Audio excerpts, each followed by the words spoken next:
కొంతమంది నిద్రలో బాగా గురకపెడుతుంటారు.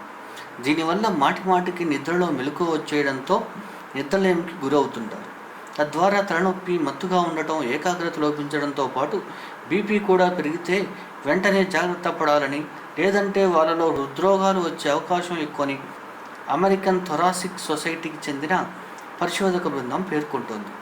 వీళ్ళు నిద్రలోమితో బాధపడుతున్న వాళ్ళని ఎంపిక చేసి అధ్యయనం చేయగా వాళ్ళలో సగానికి సగం మంది గురక కారణంగానే బీపీ బారిన పడినట్టు తేలింది. అదే సమయంలో చాలామందిలో హృద్రోగాలు బయటపడ్డాయట. ఎందుకంటే నిద్రపోయేటప్పుడు ఊపిరి సమస్యల వల్ల రక్తనాళాల్లో ఆక్సిజన్ శాతం తక్కువగా ఉండటంతో గుండెకు సరిగ్గా రక్తం అందదు.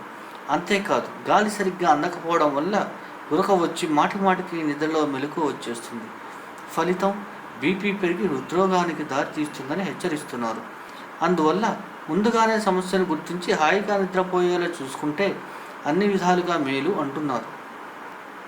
నిద్రపోయే సమయం లేనప్పుడు ధ్యానం, యోగా వంటివి చేస్తే కొంత ఫలితం ఉంటుందని అంటున్నారు కాలిఫోర్నియా విశ్వవిద్యాలయ నిపుణులు. కళ్ళు మూసుకొని ప్రశాంతంగా ధ్యానం చేయడం వల్ల దీర్ఘకాలిక నొప్పులు, ఒత్తిడి కూడా తగ్గుతాయట.